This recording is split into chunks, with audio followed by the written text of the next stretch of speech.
Bonjour à tous, je suis Yasmine Fleureau et vous écoutez le podcast Un mot sur mes mots de l'errance au diagnostic. Vous entendrez des témoignages de personnes ayant pour point commun d'avoir vécu une errance médicale. J'ai pour ma part subi une errance médicale qui dura plus de 10 années, avant que le bon diagnostic soit posé sur tous mes symptômes et l'état dans lequel je me trouvais. Vous pouvez écouter mon témoignage dans l'épisode 4 de ce podcast. En décembre 2021, mon errance prenait fin et mon état était significativement amélioré par le traitement mis en place. Rapidement, je me suis dit que mon histoire pourrait servir à d'autres. La question du comment demeurait. Un jour, une personne à qui je racontais mon parcours m'a alors dit « Tu devrais témoigner ». Oui, mais comment ? Quelques semaines après cet échange, naissait dans ma tête et dans mon cœur ce projet. Au travers de ce podcast, j'espère donner de la force, de l'énergie et de l'espoir aux personnes qui vivent encore dans la souffrance et sans diagnostic de celle-ci. Comment se battre et lutter quand on ne connaît pas l'ennemi qui nous accable et nous met à terre ? Comment être cru, entendu et soutenu lorsque rien ne vient expliquer l'état dans lequel on se trouve ? Je souhaite plus que tout vous dire de ne pas baisser les bras et de toujours continuer d'y croire. Je souhaite aussi redonner la parole aux personnes ayant subi une errance médicale, car pour beaucoup, leur parole n'aura été que trop peu écoutée, entendue et même parfois niée. Une partie de moi se dit aussi qu'il est possible que certaines personnes se reconnaissent dans les symptômes évoqués par mes invités et que cela leur permettra de creuser cette piste avec leur médecin et peut-être mettre fin à leur errance plus rapidement. Enfin, ce podcast est destiné à ceux qui vivent de près ou de loin à côté d'une personne ayant une pathologie chronique et souvent une maladie et un handicap invisible. Le diagnostic est une étape primordiale et souvent libératrice, mais qui signe dans la plupart des cas le début d'un nouveau combat, celui de vivre avec une pathologie chronique. Que les mots de mes invités mettent en lumière ce qui est souvent tu, caché et parfois jugé. Dans ce podcast, chaque témoignage fera l'objet d'un épisode. Je fais le choix que certaines pathologies puissent être évoquées dans plusieurs épisodes, car les parcours et les symptômes peuvent être significativement différents pour une même pathologie. Je souhaite donner un maximum de chance aux auditeurs de se reconnaître dans les témoignages afin de les aider réellement et qu'ils se sentent moins seuls. Voilà, maintenant, place à l'épisode. N'hésitez pas à faire voyager ce podcast afin qu'il arrive à toutes les oreilles qui en auraient besoin. Je compte sur vous.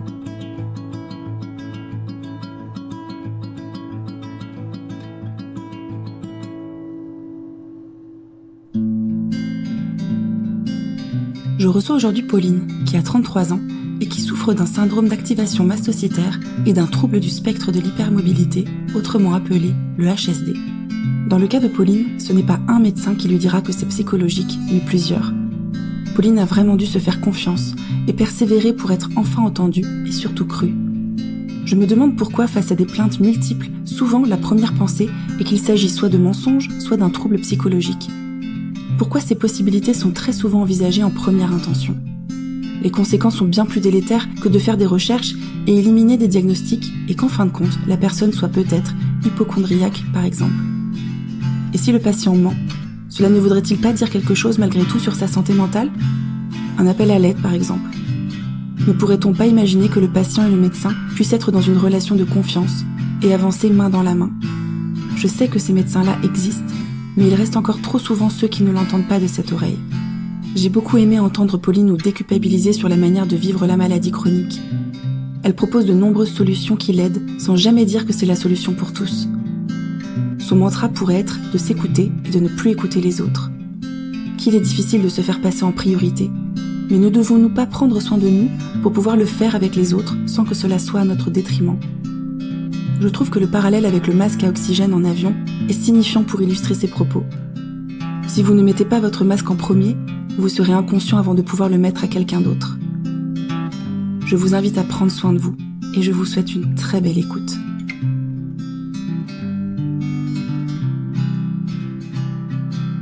Bonjour Pauline. Bonjour. Merci beaucoup d'être aujourd'hui ici pour témoigner dans le podcast. De rien.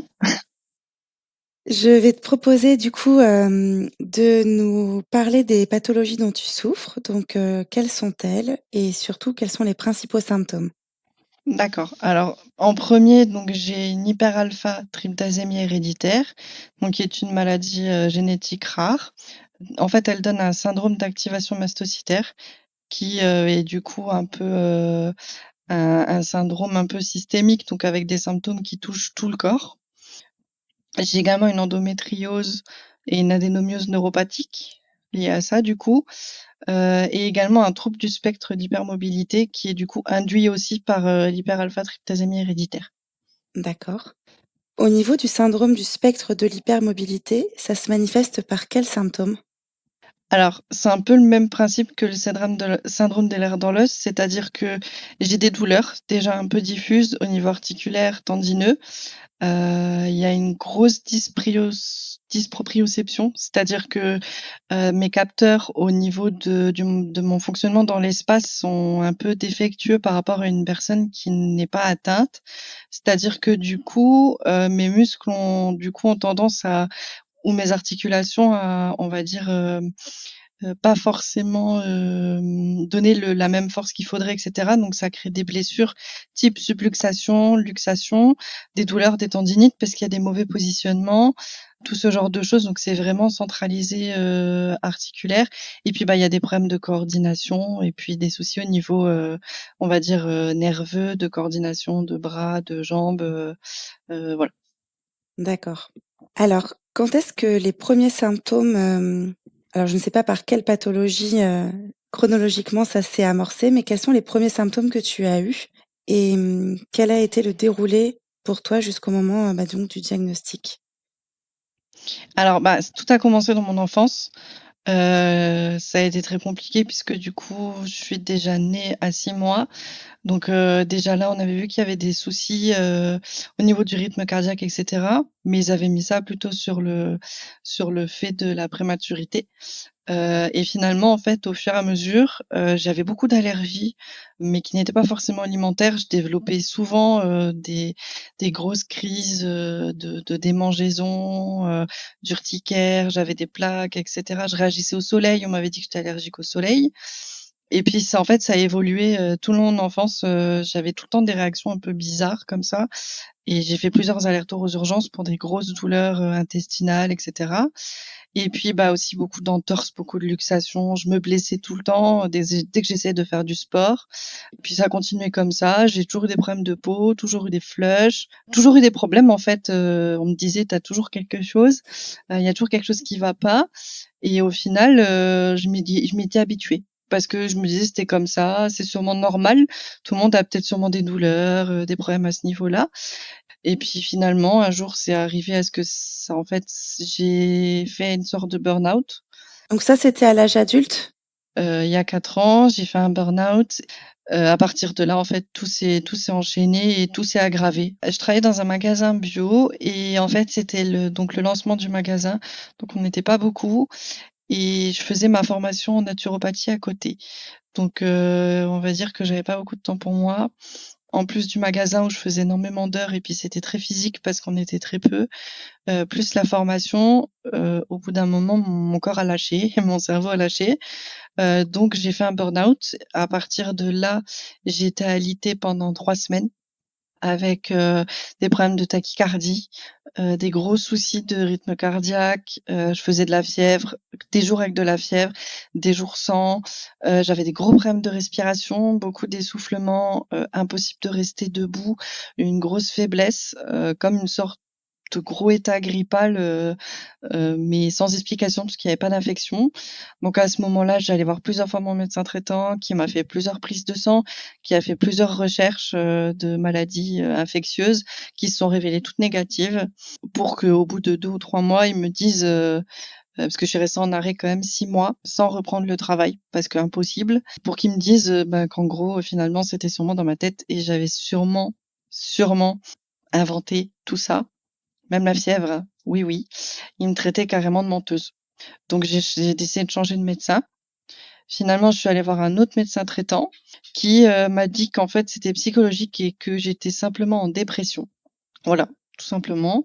Il voulait me donner des antidépresseurs et cetera. Donc, intérieurement, je savais très bien que ça n'avait rien à voir, et que c'était totalement différent. Mais bon, je suis allée voir un autre médecin qui, du coup, m'a dit que mes problèmes de respiration, pareil, c'était de l'hyperventilation, c'était des crises d'angoisse. D'accord. Donc j'ai pris pendant quelque temps les anxiolytiques qu'il donnait. Il n'y a pas eu de changement. Franchement, j'ai vu aucun changement au niveau de mes symptômes, mais rien du tout, hein, même au niveau, neurologique et cetera, j'avais aucun souci, aucun changement et finalement, j'avais une de mes formatrices en naturo qui était également infirmière à l'hôpital. Donc elle m'a fait avoir en fait, un rendez-vous chez sa pneumologue et donc elle m'a fait plusieurs tests, et cetera. Rien n'est ressorti. On voyait qu'il y avait, un souci respiratoire, donc j'avais perdu de la capacité respiratoire, mais elle ne savait pas pourquoi, donc elle m'avait juste dit: «C'était de la fatigue, c'est sûrement un covid long». Soit. Finalement, j'ai insisté auprès de l'autre médecin traitant que j'avais pour retourner voir un autre pneumologue, parce que vraiment je sentais qu'au niveau respiratoire, il y a vraiment quelque chose qui n'allait pas. Celui-ci, a vu pareil qu'il y avait un problème de capacité respiratoire. Je toussais beaucoup à cette époque-là, donc il m'avait également donné des traitements à base de cortisone et cetera, qui avaient soulagé la toux et les crachats, parce que je perdais du sang quand même à force de tousser. Et finalement, il avait juste réussi à me dire que c'était du stress, il fallait que je pratique la respiration ventrale. Et finalement, il m'a dit: «Petit poumon, petite respiration, va falloir vous y faire». D'accord. Bon, ça m'a pas voilà, je suis partie, vraiment, énervée, parce que j'ai pas enfin, je comprenais pas comment on pouvait, du coup être aussi, inhumain envers quelqu'un qui souffre et j'avais un peu abandonné. Ces symptômes pulmonaires et respiratoires, ils étaient nouveaux ou tu les avais déjà depuis l'enfance et ils se sont accentués au moment du burn-out? Alors non, là, ils sont arrivés vraiment au moment du burn-out, en fait. Quand j'étais petite, j'avais toujours tendance à être essoufflée plus rapidement, mais vraiment on n'a pas vraiment fait attention. Enfin, c'était, vraiment juste, voilà, j'avais une petite capacité respiratoire et ça c'est vraiment, au niveau du burn-out, ça c'est vraiment, j'arrivais pas à me faire 3 mètres sans être essoufflée, vraiment et j'avais de grosses douleurs, au niveau de la poitrine. Donc voilà, on a fini par me dire que c'était dans ma tête et que ça finissait par être de l'hyperventilation et que c'était des crises d'angoisse. Finalement, je suis allée voir un autre médecin traitant. Enfin, j'ai insisté auprès de mon médecin traitant parce que je commençais à avoir des douleurs articulaires un peu partout, mais vraiment c'était des sacrées douleurs, surtout la nuit.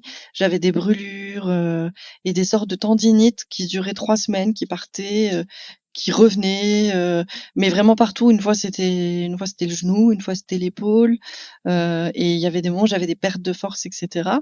Donc là, il m'a envoyée vers un rhumatologue. Cette rhumatologue m'a fait tous les tests de maladies auto-immunes, spondylarthrite et cetera, qui se sont révélés négatifs et finalement, elle me donnait donc des antidouleurs qui ne passaient pas vraiment, enfin qui ne soignaient pas les douleurs et elle a fini par me dire qu'elle ne voyait pas non plus et que les douleurs étaient seulement liées, du coup, à une possible dépression que j'aurais pu faire après mon burn-out. Donc là, pareil, j'ai abandonné. Oui, tout était mis sur le compte du burn-out. Alors tout était mis sur le compte du burn-out et sur le psychologique, parce qu'on était aussi dans la période Covid et j'ai eu beaucoup aussi de discours de, c'est le stress du Covid, c'est le stress du confinement et c'est le confinement qui vous a donné des troubles psychologiques. Voilà, alors que c'était pas du tout le cas. Mais bon, en soit. Donc là, tu te sens un peu démunie après avoir vu ces spécialistes-là? Je me pose des questions parce que je me dis, «Est-ce que c'est moi le problème ou pas?» Au final à ce moment-là. Parce que, tout le monde me dit que mes analyses sont OK, qu'il y a pas de problème au niveau des analyses et que j'ai fait je ne sais combien de scanners, je ne sais combien de prises de sang, tout va bien. Donc je me dis: «C'est moi qui dois avoir un souci dans ce cas-là». Donc j'ai laissé passer pendant 2 mois, en me disant que, bah, peut-être que c'était vraiment lié au burn-out. Donc je suis allée voir un psy. Également, j'ai été suivie pendant 3 mois par une psychologue toutes les semaines. Pour qu'au final, elles me disent que tout va très bien et que, bah, il y a pas besoin de se revoir. Donc voilà, à ce moment-là, j'ai vraiment eu un coup de ras-le-bol. J'en avais marre de faire le tour des médecins, j'en avais marre qu'on remette en fait en doute ma parole à chaque fois et donc du coup, j'ai laissé passer pendant également quelques mois, mon état s'aggravant, mais j'ai laissé passer jusqu'à un moment où j'ai une amie, en fait, qui en avait un peu marre de me voir, dépérir, on va dire et sa mère étant médecin traitant, elle m'a dit: Va voir ma mère, peut-être qu'elle va trouver elle ce qui va pas». Donc j'ai fait un premier rendez-vous avec elle On a commencé à essayer plusieurs choses.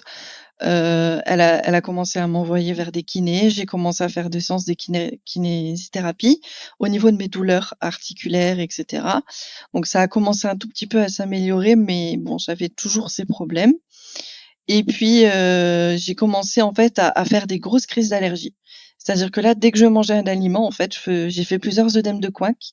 J'ai fini beaucoup aux urgences, mais c'était des aliments différents à chaque fois. Donc, finalement, on m'a emmenée voir un allergologue pour vérifier s'il y avait pas des allergies alimentaires. Tous les résultats sont revenus négatifs. J'avais aucune allergie alimentaire, aucune allergie pulmonaire, rien du tout. Donc, on savait pas vraiment pourquoi j'avais fait ces crises-là. Donc, j'ai commencé par avoir un diagnostic d'urticaire chronique idiopathique. Et finalement, on a laissé passer. Et puis, mon état s'est aggravé. Donc là, j'ai commencé à avoir des problèmes neurologiques. Donc, j'ai commencé à faire de grosses migraines.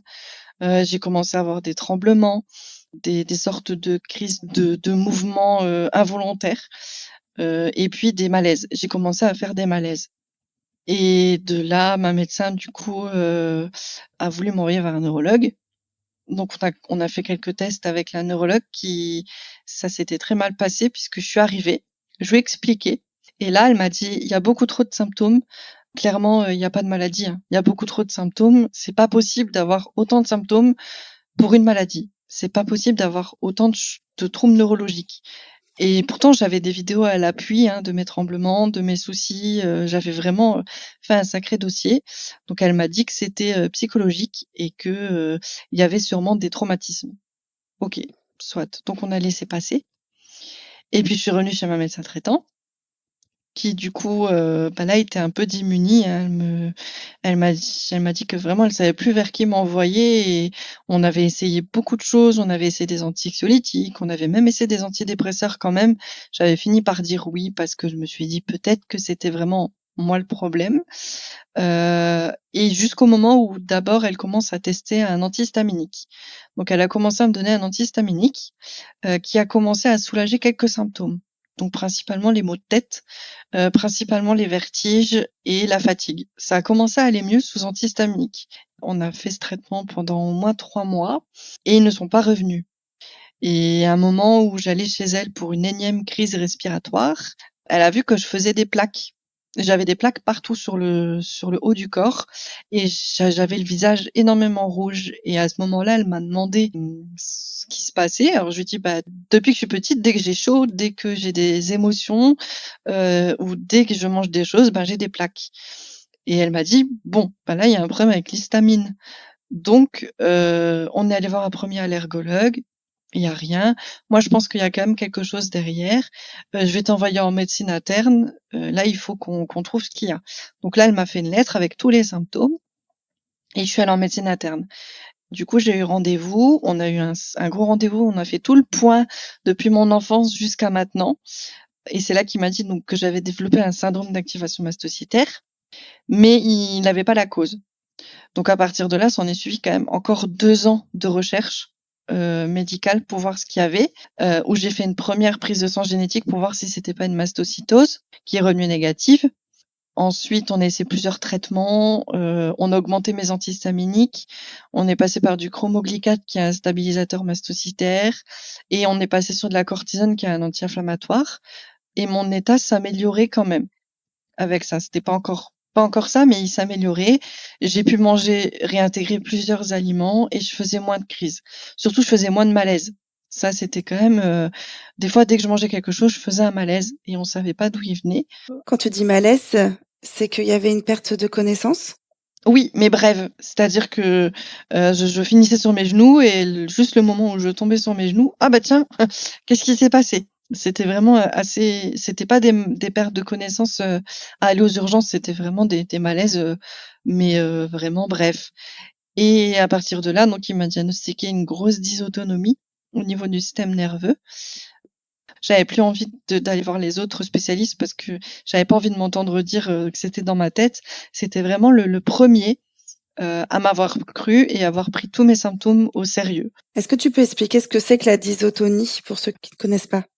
Alors la dysautonomie, c'est un trouble du système nerveux au niveau du système, sympathique et parasympathique et ça donne des symptômes en fait, différents. C'est-à-dire qu'on peut faire de la tachycardie ou des troubles du rythme du cœur. C'est aussi les troubles de la régulation de la thermorégulation. Donc il y a des moments où on peut avoir très froid ou des moments où on peut avoir très, très chaud, ou alors je peux être habillée avec 26 couches dehors qui fait 10 degrés, j'ai froid.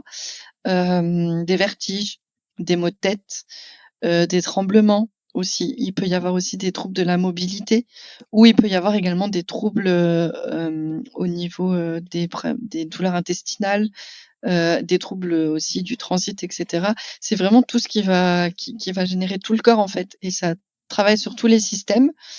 À partir de là, on avait déjà une certaine réponse puisque les antihistaminiques ne travaillaient pas forcément sur la dysautonomie. Donc à partir de là, il m'a fait quand même revoir un autre cardiologue qui du coup a posé le diagnostic de tachycardie orthostatique posturale. Donc ça, c'est le fait en fait d'avoir De se relever d'un coup. ouais et de passer genre, de 90, en rythme cardiaque à 140 rien qu'en se levant. Là, il y avait pas grand chose, il fallait vraiment traiter, le syndrome d'activation mastocytaire pour traiter ça. Donc là, on a vraiment travaillé on a trouvé toutes mes comorbidités en fait. Tout ce qui était, toutes les autres maladies qui étaient rattachées à celle-ci. Est-ce que alors à l'époque, vous saviez pas pour ta maladie rare génétique, est-ce que maintenant c'est relié à cette maladie-là? Alors maintenant, comme c'est une maladie qui est seulement été découverte en 2017, heu, il ne peut pas forcément me dire grand-chose, mais ils font beaucoup, d'analogies avec, la mastocytose et maintenant quand on cherche en fait hyperalpha-tryptasémie, on voit qu'il y a un trouble de l'hypermobilité. On voit qu'il y a également, bah, le syndrome de tachycardie orthostatique et qu'il y a également une grosse dysautonomie donc et également l'endométriose. En fait, on se rend compte que toutes ces comorbidités sont rattachées à ça. Donc c'est vraiment la cause qui fait qu'on en a plein après et puis, bah, le but c'est de traiter un peu chacune quand on peut pas forcément aller à la cause, puisqu'il y a pas vraiment de symptômes, il y a pas vraiment de traitement curatif. C'est vraiment symptomologique. Quand il pose ce diagnostic-là, il fait une recherche du coup du cariotype avec une analyse génétique à ce moment-là? C'est à quel moment qu'il décide de faire cette recherche-là? Alors non, on a laissé passer, quelques mois parce qu'à partir du moment-là, il m'avait donné donc, du chromoglycate de sodium, donc c'était le stabilisateur mastocytaire. Il avait laissé passer et je suis revenue une fois parce que ça s'aggravait. J'avais fait un choc anaphylactique quelques semaines avant parce que j'avais mangé un aliment qui passait pas et j'ai recommencé à faire des crises d'urticaire. Donc je recommençais à me gratter la nuit à 100, à ne plus pouvoir dormir, à faire des plaques, monstrueuses et je lui avais envoyé des photos par mail à ce moment-là. Il m'avait dit de revenir et ça coïncidait avec le moment où on pouvait commencer à faire les tests en France pour cette maladie-là. Donc comme la mastocytose était revenue négative, il a fait le test, génétique pour l'hyperalpha-tryptasémie et à peu près 2 mois après, j'ai eu le diagnostic comme quoi du coup j'avais vraiment cette mutation génétique. Voilà et là en août 2022, le diagnostic a été posé, du coup, vraiment. Comment ça s'est passé pour toi, le diagnostic? Alors ça a été, libérateur d'un côté parce que, ben, moi je savais d'où ça venait. Je savais que tous ces symptômes-là, bah, si je les avais pas inventés au final et qu'ils étaient pas dans ma tête, mais en même temps, j'ai eu peur parce que une maladie rare et une maladie génétique, ça veut dire qu'il y a pas forcément de traitement et qu'on la connaît pas forcément bien. Donc j'avais quand même vraiment peur de me dire: «Est-ce que ça va s'aggraver? Ou est-ce que je vais rester dans cet état? Ou est-ce qu'un jour on va avoir une amélioration?» J'ai vraiment dû travailler sur, cette acceptation, du fait que c'était enfin, je vais pas dire que c'est une maladie commune, mais par exemple, quand on vous dit que, il y a un peu un diabète, on sait le traiter. En fait, on sait il y a des traitements. Là, quand je lui ai posé mes questions, il a un peu été démuni, il m'a dit: «Je sais pas».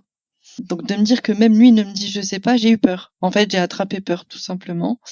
Mais j'étais contente quand même parce que c'est reconnu. C'est-à-dire qu'une fois qu'on a la feuille où c'est écrit noir sur blanc, et qu'on peut vraiment arriver avec quelque chose, on se dit: «Bah, c'est bon, là, je vais être prise en charge», mais c'est pas toujours le cas.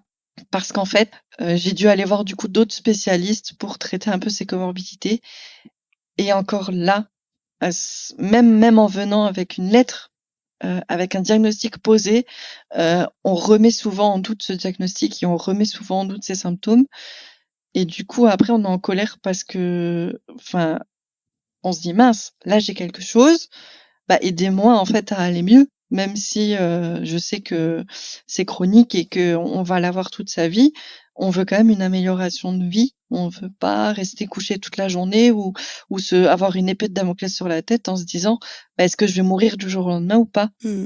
Est-ce que je vais finir en fauteuil ou pas?» Et puis, ils remettent beaucoup en doute encore.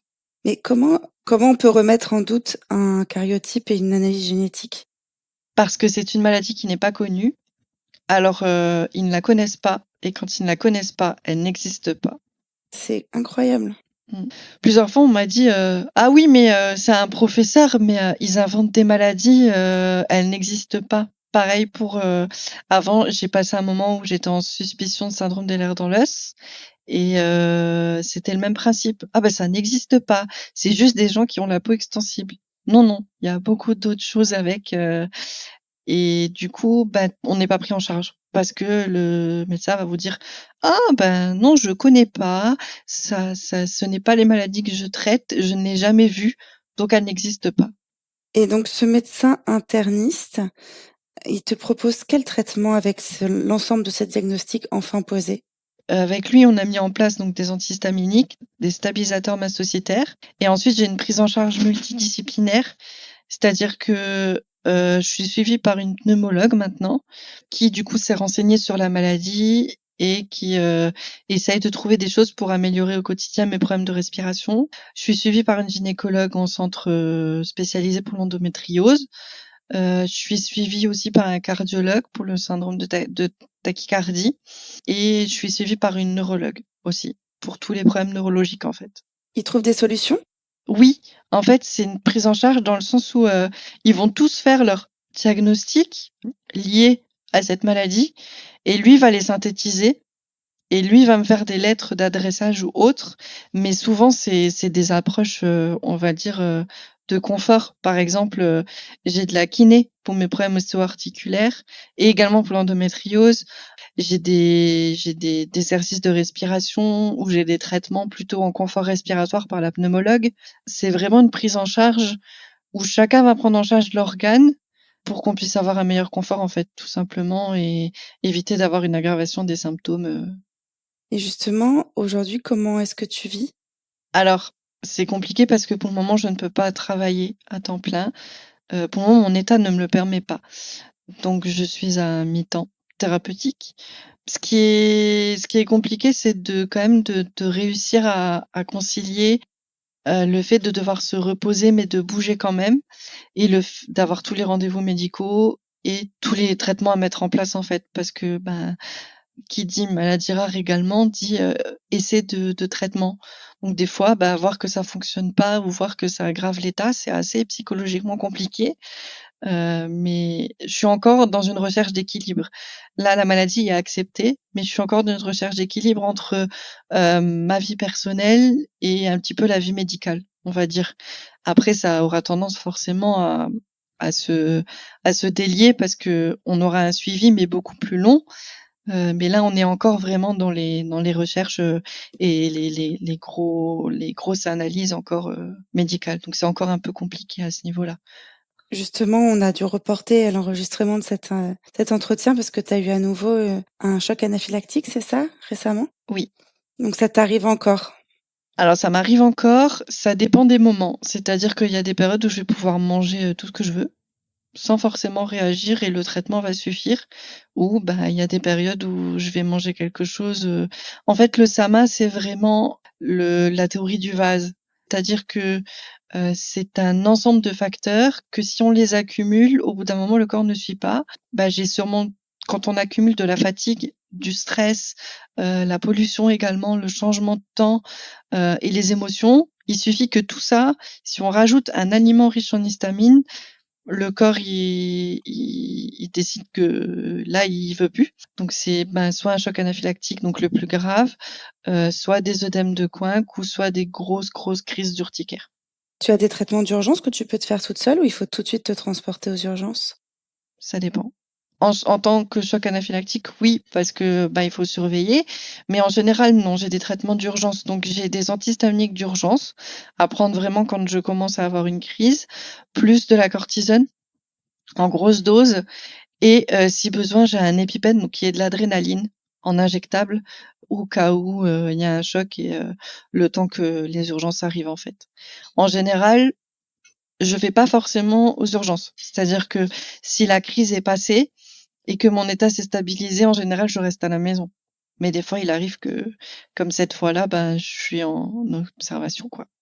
Comment ça se passe par rapport à ton entourage? Parce que j'imagine que ça doit être très impressionnant, bien sûr pour toi, mais aussi pour ton entourage qui assiste à ça et qui doit avoir, très peur pour toi. Comment ils ont réagi, au diagnostic, à ta période aussi d'errance et puis maintenant, avec la mise en place des traitements? C'est un peu divisé, c'est-à-dire que j'en ai pas parlé à tout le monde, puisque pas tout le monde m'a vue en crise.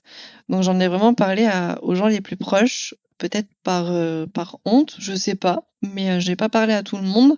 Mon conjoint qui vit avec moi, a eu du mal au début à appréhender les symptômes parce que, des fois ça se voit pas forcément de l'extérieur. C'est-à-dire que quand mon cœur, bat, à 140, lui il le voit pas. Donc j'ai dû apprendre quand même à communiquer là-dessus et lui dire quand ça n'allait pas. Maintenant, il sait. Maintenant, il arrive à voir, je suis pas bien, il arrive à gérer, il me ramène mes cachets et s'il voit qu'1 heure après, mes cachets n'ont pas fait effet, il appelle directement les urgences. Il a l'habitude, il sait comment faire, l'EpiPen, tout ça, tout est OK. Mais ça a été très compliqué avec mes parents. Je ne vis plus avec eux, donc ils ne me voyaient pas forcément au quotidien et ils ont mis du temps, en fait, à croire, on va dire, que ce soit à ce point-là. J'étais encore, la petite hypocondriaque, qui a toujours quelque chose et qui s'écoute de trop. Jusqu'à ce que, un moment ça s'aggrave et que, ils voient finalement une vraie crise, d'eux-mêmes, en fait. Et là, je pense qu'ils ont fini par réagir.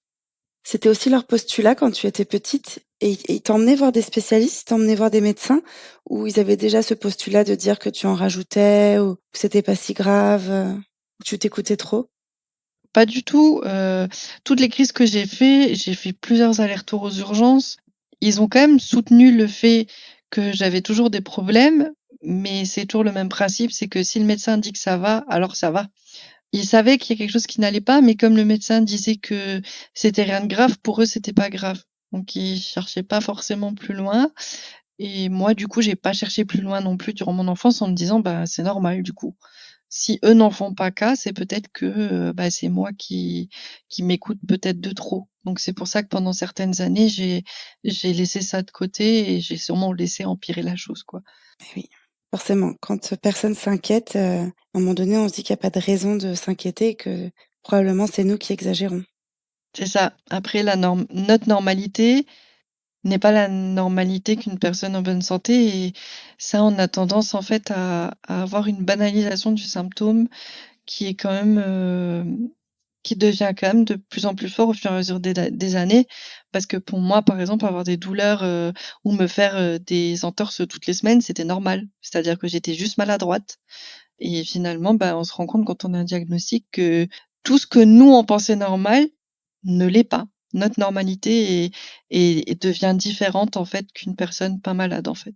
Tu continues d'avoir toujours autant d'entorses justement, d'élongations, ce genre de choses? Oui, j'ai toujours autant de subluxation. Après, ça va dépendre des moments. C'est-à-dire qu'il y a des jours où je vais pouvoir monter mes escaliers tranquillement et des jours où, je vais être obligée d'avoir une canne ou des béquilles, pour pouvoir m'aider à marcher parce que, soit les douleurs sont trop fortes, soit je me fais des subluxations très régulièrement. Donc là, je suis suivie par un kiné qui du coup, m'aide à réduire ces subluxations et à réduire ces douleurs, en fait.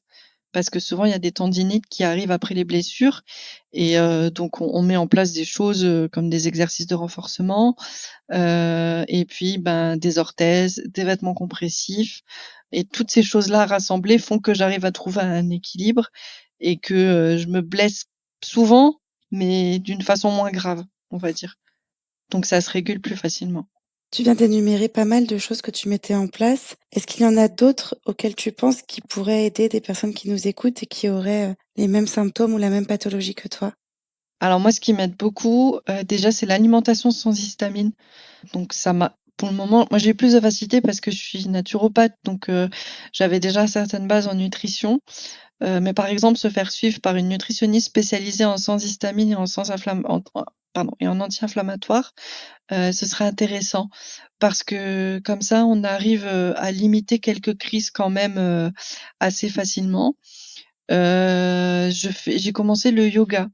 Tout compte fait, on pourrait se dire que non, non, ça fonctionne pas avec les subluxations, mais si, ça finalement, ça fait du bien puisque ça accompagne aussi les séances de kiné. J'ai mis en place aussi des rendez-vous en ostéopathie pour les moments où je sens que je suis pas forcément très calée, et très équilibrée et également avec l'endométriose, ça fait beaucoup de bien. Par contre, il faut juste faire attention à choisir un ostéopathe qui n'est pas traumatisant et qui connaît un minimum ce genre de maladie, osso-articulaire parce qu'on peut vraiment faire l'inverse.